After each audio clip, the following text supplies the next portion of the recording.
Gold trusted gold buyers మీరు తాకట్టు పెట్టిన బంగారాన్ని విడిపించి ఈ రోజు ఉన్న మార్కెట్ ధరకు కొనబడను.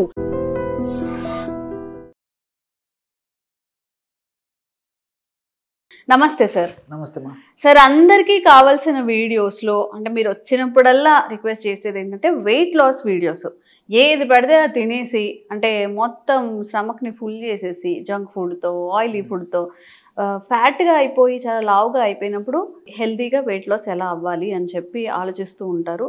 సో చిన్నవాళ్ళలో పెద్దవాళ్ళలో వచ్చే వెయిట్ లాస్ సమస్యలకి మీరు ఎలాంటి పరిష్కారం అనేది చెప్తారు? ఇంతకుముందు చెప్పినట్లమ్మా చాలా వీడియోస్లో కూడా మనం మంచి ఫార్ములాస్ కూడా చెప్పడం జరిగిందమ్మా. అది వాడేసేసి మంచి ఫీడ్బ్యాక్ కూడా మనకి ఇవ్వడం జరిగిందమ్మా. మనకు కామెంట్స్ రూపంలో ఫోన్ల రూపంలో కూడా చెప్తుంటారు. చాలా మంచి టిప్స్ చెప్తున్నారు సార్, ఇలాంటి మరీ కూడా చెప్పండి, ఎన్ని టిప్స్ చెప్పినా దీనికి అంత లేదని కూడా చెప్తుంటారమ్మా. ఎందుకంటే బర్నింగ్ ప్రాబ్లం అయిపోయింది సొసైటీలో. సో ఎక్కడ చూసినా పూర్వకాలం అయితే వెయిట్ ఉన్నటువంటి వాళ్ళని వెతకాల్సి వచ్చేదమ్మా, ఇళ్లలో కానీ తర్వాత వీధులలో కానీ టౌన్లలో కానీ సిటీస్లో కానీ.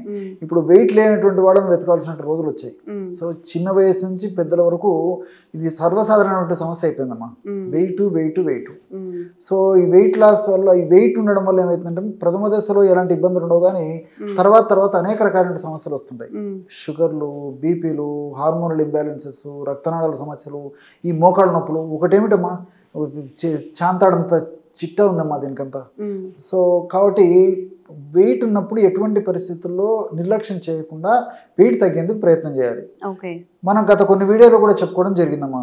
సో అసలు వెయిట్ పెరగడానికి కారణం ఏంటి, సో ఆ వెయిట్ ఎలా తగ్గించుకోవాలి, క్షేమదాయకంగా ఎలా తగ్గించుకోవాలి, సైడ్ ఎఫెక్ట్స్ లేకుండా ఎలా తగ్గించుకోవాలి, మంచి ఆహార పదార్థాలు, పోషకభరితమైన ఆహార పదార్థాలు తీసుకుంటే ఎలా తగ్గించుకోవాలి, ఎలాంటి ఎక్సర్సైజెస్ చేసుకోవడం వల్ల మనం అధికంగా పెరిగినటువంటి వెయిట్ నుంచి బయటపడవచ్చు, అంత సైంటిఫిక్గా మనం తెలుసుకోవడం కూడా జరిగిందమ్మా.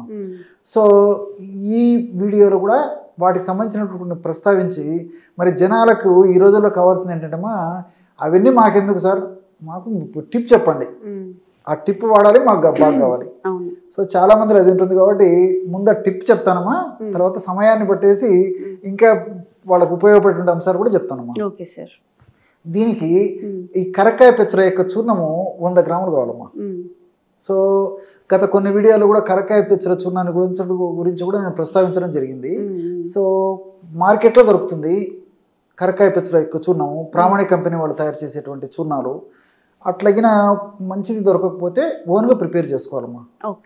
ఎందుకు చెప్తానంటే అమ్మా, ఇంత స్ట్రెస్ చేయాల్సినటువంటి అవసరం ఎందుకంటే ఈ మధ్యలో ఆయుర్వేద ఔషధాలకి డిమాండ్ విపరీతంగా పెరిగిపోయింది. ఒక భారతదేశంలోనే కాకుండా ప్రపంచవ్యాప్తంగా కూడా డిమాండ్ విపరీతంగా పెరిగిపోయింది. సో ఈ డిమాండ్ పెరిగిపోయినప్పుడు ఈ యొక్క వ్యాపార పరంగా కూడా మరి డిమాండ్ బాగా పెరిగిపోవడం చేత కొంతమంది కొన్ని అక్రమాలకు పాల్పడేటువంటి పరిస్థితి ఏర్పడుతుందమ్మా. అంటే అందరం చెప్పడానికి లేదు కానీ కొంతమంది.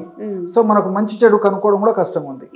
నిజంగా చెప్పాలంటే అమ్మా, కరక్కాయలు వాడుకోవాలంటే అది ఏ పద్ధతిలో కానివ్వండి, ఒక వెయిట్ కానివ్వండి, తర్వాత కొలెస్ట్రాల్ తగ్గడానికి కానివ్వండి, తర్వాత మోకాళ్ళ నొప్పులు తగ్గడానికి కానివ్వండి, గ్యాస్ట్రిక్ ట్రబుల్ సమస్య తగ్గడానికి కానివ్వండి, కరక్కాయలను వాడుకోవాలంటే కరక్కాయ పెచ్చులకే ఆ గుణం ఉంది కానీ లోపల విత్తనాలకు కానీ ఆ విత్తనాలు అంటే పప్పుకు కానీ గుణం లేదమ్మా.